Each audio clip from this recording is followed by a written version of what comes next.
Going once, going twice, sold! You're listening to the Property Pod. Today is how do you pick a real estate agent? Yes, so That can be a couple of different things. Agents are now probably better educated as well as to what properties are going to sell for. talking about it over coffee when we used to just catch up for coffee and not record it. You talk about it in a way that's accessible and easy to listen. If you've been in your career for a short while, how do you take yourself to the next level? Yeah. It was really a podcast. Yeah, clearly. exactly right. Yeah, epic This voice. week on the Property Pod. All right, guys, welcome back to the Property Pod. You're accessible and easy to listen to way into the property market. I am your host, Aaron Horn, and I'm joined by 414 Property Co. real estate agents, Patrick Berry and John McGregor. Hey, gentlemen. How's it going, everyone? Yeah, very good, very good. We've got another cracking day here in Hobart. The mercury is going to hit about 28 degrees. So And I was 28. stressed, and I thought our studio was going to be a sweat box this morning. Yeah, no, we're doing all right so far. So hopefully we can get through today's episode without too much heat, without too much sweat, and we'll just have a nice, calm episode. Oh, that sounds great. I know last week we said we missed out on Pat being here. We spoke with Christy and Aaron. That was a really good listen. Yep. Had some really good feedback. Hopefully some people have reached out to the letstalk.gov.gtc. Anyone that knows what I'm talking about. Yeah. There were show notes, yeah. You would have gone to the episode. But I think they've still got time too, isn't it? Because it's the end of the month when the... Yes, 30th. So 30th. if you want to sneak in and have something to say about the Greater Glenorchy plan before the talking points finish, that's the 30th. Yeah, cool. I mentioned on last week's show that would be just the three of us in the studio today, but Pat has found us a guest. I sure have. Good old Instagram has come good for me again. Mate, right. you're not getting caught on some of those crazy Insta deals, are you? Like We have got Larry, and he's selling us a $99 spoon. And I'm excited. made of pure copper. It's the best. No, we've actually got Sally and Sam who own a buyer's agents in Launceston. So Yeah, right. yeah, we're going to have a chat about the north of the state and see what things are happening up there. That's cool, actually. It'd be good to have a couple of experts focused on the north. Launceston is selling just as fast as the properties in Hobart. Yeah, well, our boy Simon Presley from up in Brisbane, he's always touting Launceston Yeah. as a really good investment space. Yep. So it'd be really interesting to kind of talk to Sally and Sam of Buyers Agents Tasmania. And see if what he's talking about is right. Yeah. He's other than going for the Brisbane Lions, he's normally pretty He's on on the point. money. Yeah.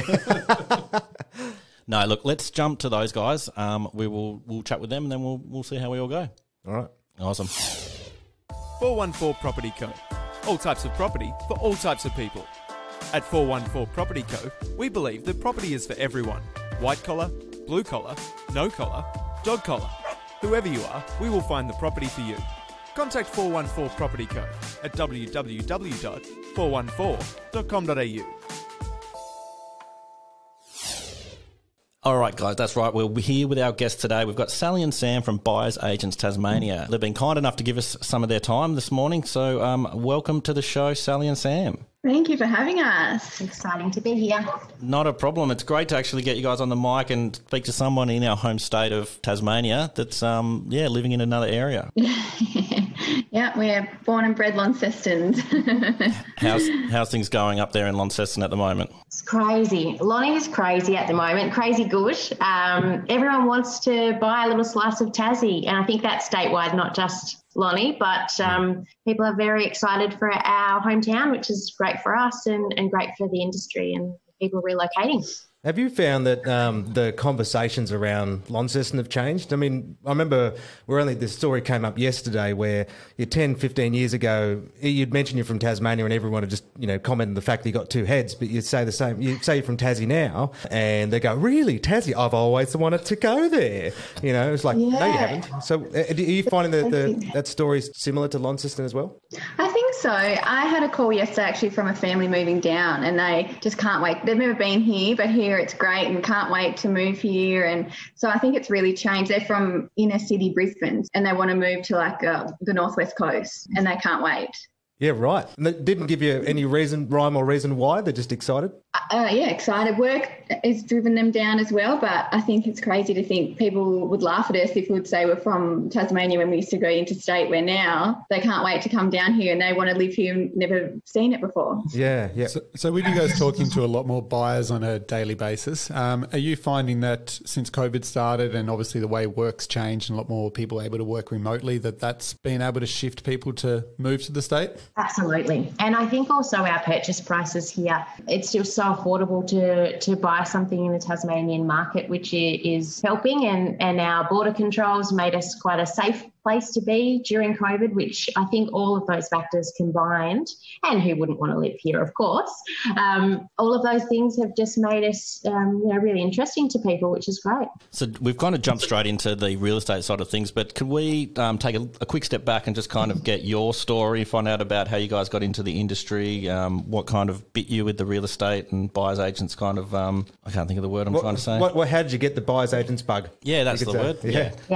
So I've been a property manager in Launceston and in the real estate industry for 16 years. Well, I've worked in the industry for 6 years, so I've always been in property management. That's how I kind of fell into the industry really as reception and worked my way up. Yep. So I've probably worked as a property manager for 5 years now, and then we kind of fell into it. We were given an opportunity to purchase buyers agents from Alex Robinson earlier in the year. So we just felt like it kind of lined up with what we were already doing. We're already helping people purchase investment properties if they were to call. And so that's kind of how it happened, really. And we've just taken off with it. Yeah, cool. So you swapped from property management across to the sales side of things. Yes, yep. So both being property managers in our Launceston area, and our clients, within our portfolio of being property managers, if they wanted to sell their properties, we usually knew other clients already in our portfolios that wanted to buy. So we were already unofficially helping people. And then when the opportunity arose from Alex to purchase buyers agents from him in the middle of COVID, we thought we were quite brave. Like, sure, we'll buy another business. And here we are. So you guys have bought into the business in 2020 in this kind of flux state of what's happening with the world. Sure did. First of July. Yeah, cool. I love that. That's really exciting. Yeah, we're kind of in the position, if we didn't purchase it, he didn't really know what he was going to do with it, and we really liked the name. So we thought we could do it, but we liked the name to, it kind of attracts a lot of people. So that's kind of why we got into it, I hadn't actually thought about it, but I can understand how moving from property management across to a buyer's agent role actually works really well. Thinking about the roles that our property managers do on a daily basis, the follow-up, the communication between clients and ensuring that tasks get completed. I can really see how that would sort of gel really nicely when working with buyers.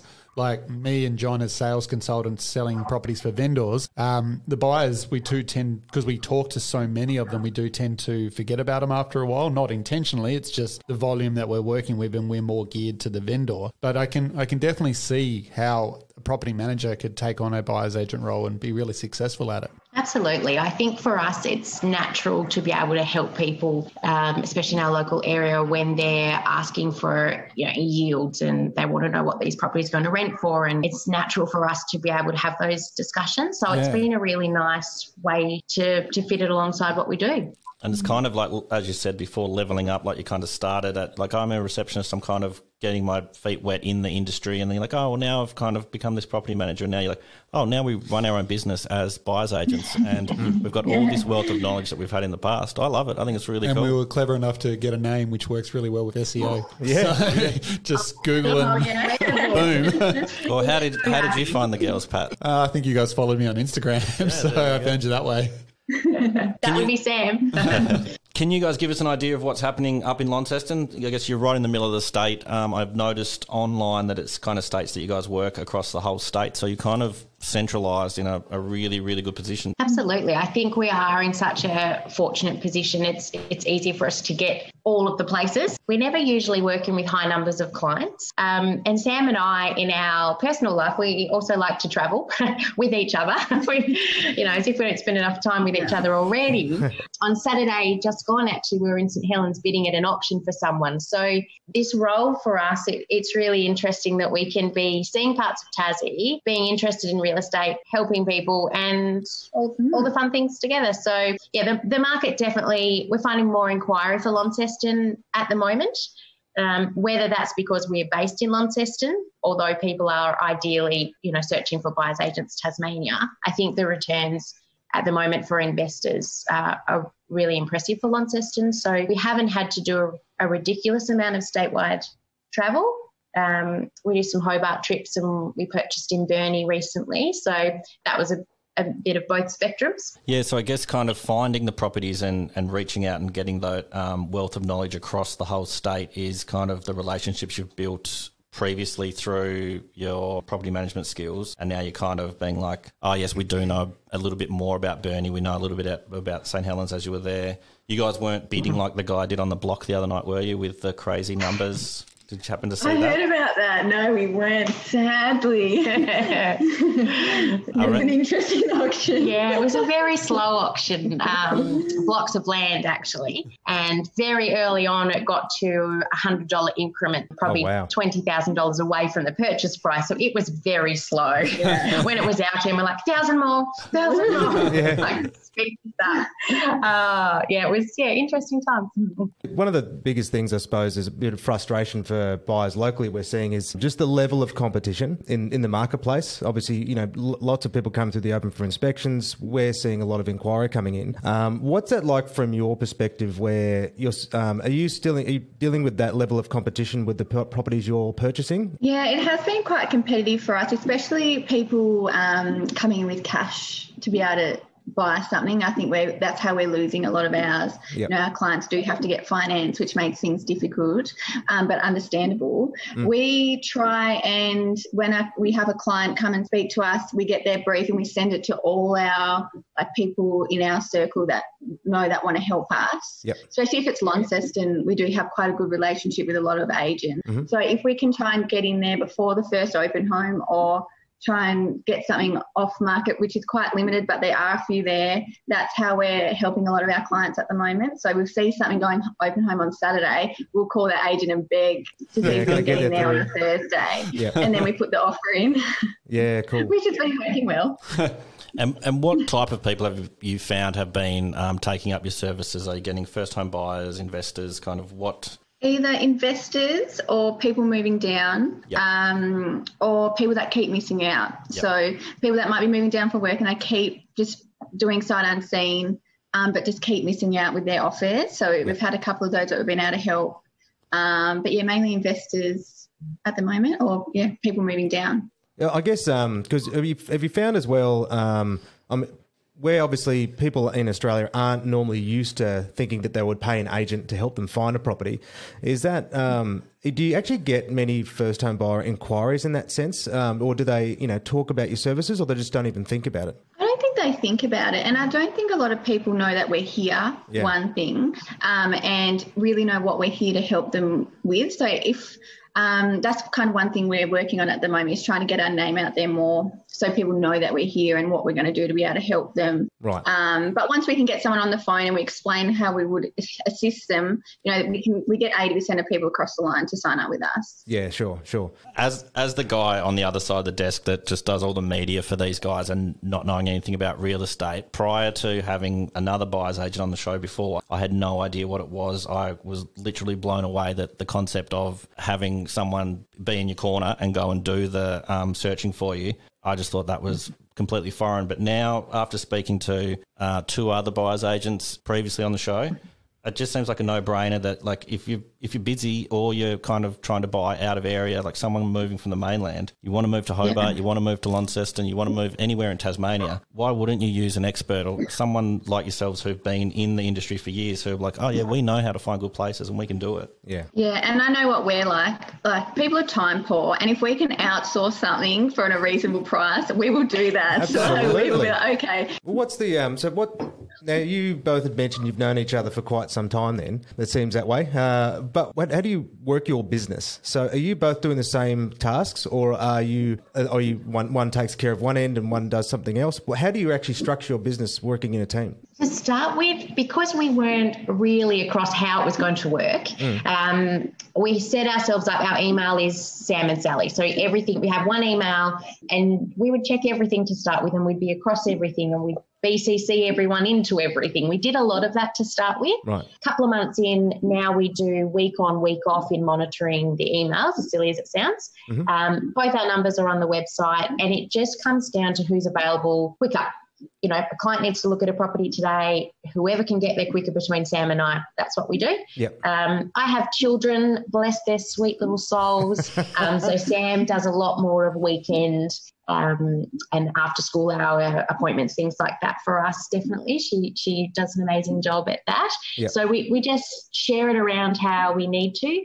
Capacity-wise, we'll never plan to have a high number of clients at any one time because Certainly. I think it's such a reactional role. If you've got 5 people that want you all at once and you're not available, then you could be doing a disservice to your client because they need you to be there quickly for them. So, Right. yes, that's how we've worked it from, what are we, 5 months in? Yeah. 5 months in. And whoever kind of has the initial phone call with that one client, we kind of follow that right through so they don't get confused Yeah. with who they're dealing with. So we kind of both have our, two or three people we're working with separately but together. But we'll make the phone call or... So Yeah. when you've got clients coming in, I guess you sort of have to be careful. You can't really have 2 families both wanting the similar type of thing, can you? Or you'll be beating against yourself. So do you have to sort of I haven't really thought about it when we're speaking about other buyer's agents, but I guess you really can't. You've got to be selective on who you can take on and who you can't take on based on what their requirements are so that you can give them that level of service. Or does it become a Sally versus Sam sort of showdown? I'll take one, you take the other, and we'll see who wins. We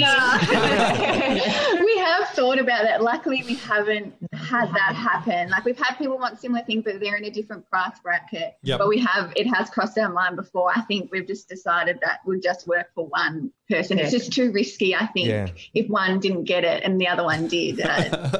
There's a reality and we TV might show in end there up hating somewhere, each other and That would ruin our travel plans. So, Before... no, we've had a few people actually ask us that, a couple of clients when they've been interviewing us on our services. They've asked us the question, are you working with other clients looking for this particular brief? And we've just very openly said, if we got to that, we would put someone on hold or refer them, depending on where they're looking. Yeah. They could be potentially referred to another buyer's agent in Tasmania if they're an investor. So if we could do that, we would, rather than, we certainly wouldn't have 2 people competing for the same. So can you walk us through what it's like to build a relationship with a client? Because, purchasing a property for investments, obviously a little bit different. You can, play the numbers. But what about then if you're building a relationship for a house they're looking to move into? It's not, I can't imagine just be a 10-step questionnaire and look, let's go for it. Can you walk us through what happens when you're building it's a lot of time, and we do rely heavily on our property management backgrounds. So because we've spent years in that role where it's not just a quick sale and then you're not dealing with your vendor or your purchaser again, that's that long-term communication building. I think it comes naturally to us. And certainly Sam and I are also different sorts of people. So I would work well with someone more fluffy. Sam would work well with someone that's, I'm not going to say blunt, but just a numbers person. So we're yin and yang, which is good. So we can tell usually from that initial phone call who that client might be best working with to start with. But I think it's just putting the time in with them. They really do need time, especially, investors, not so much, as we said, they're looking for particular things, the yield, purchase range, all of those things. But for a tree changer, someone wanting their dream home here in Tassie, you can be spending a lot of time with these people. And I think you just need to give them your time. They're paying for your time for you to get to know them and understand what's important to them. Yep. Something interesting we've learnt is that our opinion, what we feel about a property, isn't always what the client is looking for or something that would not be ideal for us. So we learned early on a couple of things. We just went to say things more in an investment sense. Oh, no, it wouldn't. No, not that area.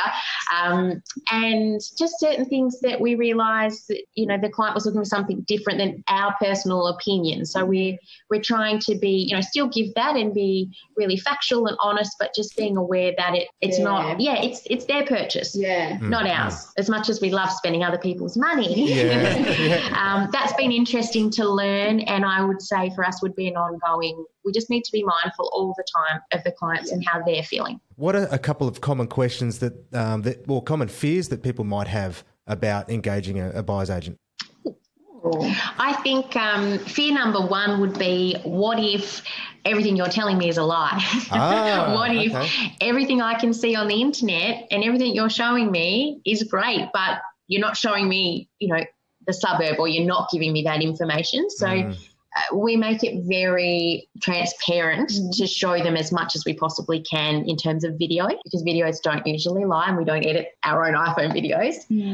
So I think that's a bit of a fear for people. Will I like it? Am I getting good value?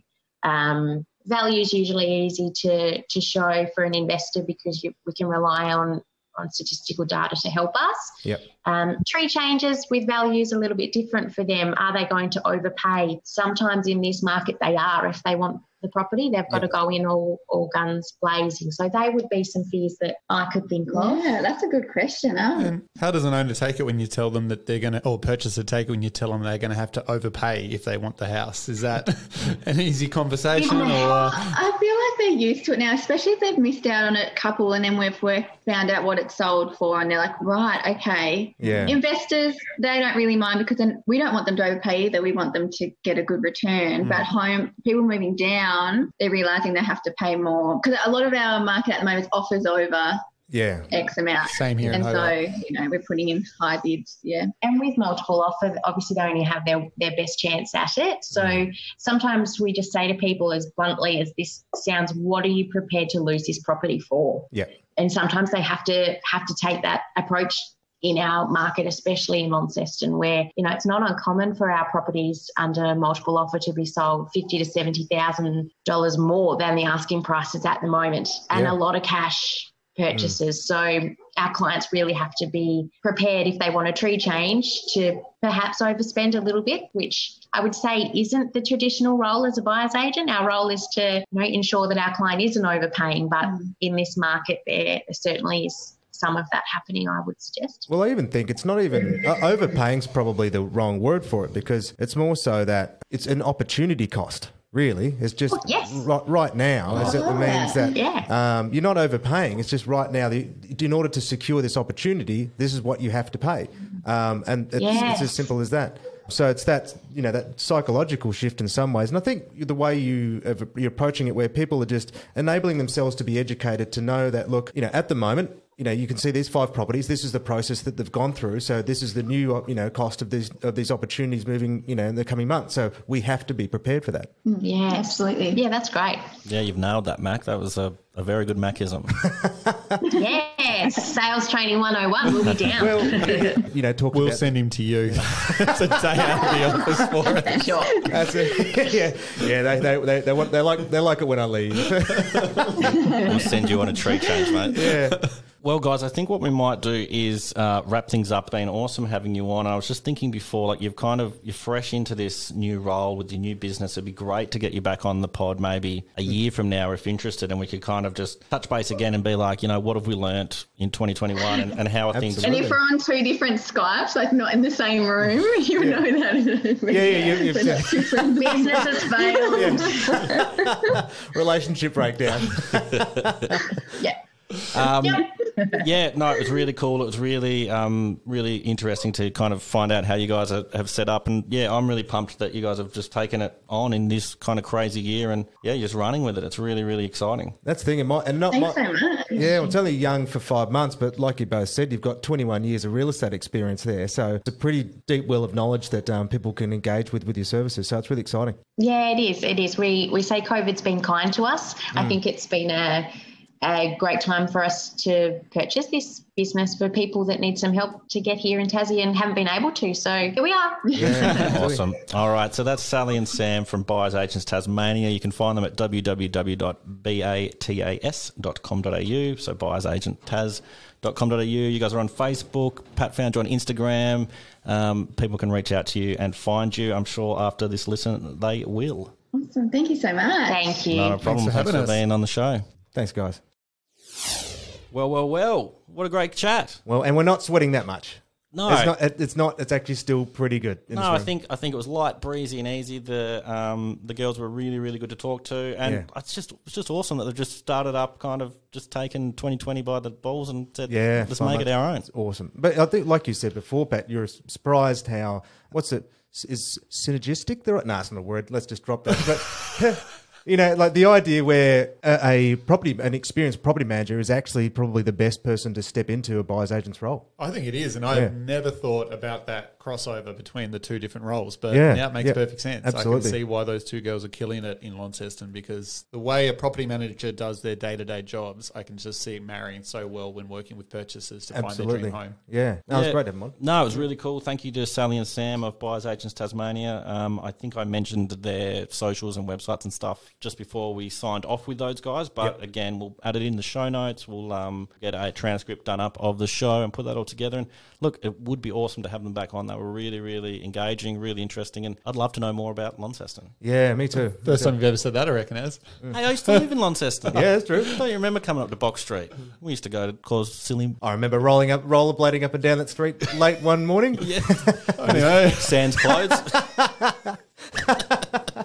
Anyway. Yeah, cool. Look, we don't know what's going to happen on next week's show, but I reckon it'll be just probably the three of us finally getting to bunker down and bring in some topics that we like. Actually, I found a good one last night. I'm not going to mention it. I'm going to keep it under my belt. Ooh, surprise episode. Yeah, you guys. Aaron Horn. You know it's going to be good when Aaron comes to the table with the content. Oh, yeah. It's going to be fresh. There's going to be Ninja Turtles. Probably a Terminator reference. Well, folks, look forward to that next week. You're listening to the Property Pod. All right. Thanks, guys. See you, everyone. See ya. Hey, gents. You have been listening to The Property Pod, produced and edited by 414 Media House in conjunction with 414 Real Estate and McGregor First National Propriety Limited. This podcast is general information only, and the thoughts and views expressed is the opinion of our panel, and listeners should always seek and use their own investigation into any topic we discuss to ensure they fully understand their own situation. It does not constitute and should not be relied on as purchasing, selling, financial or investment advice or recommendations, express or implied, and it should not be used as an invitation to take up any agent or investment services. No investment decision or activity should be undertaken on the basis of this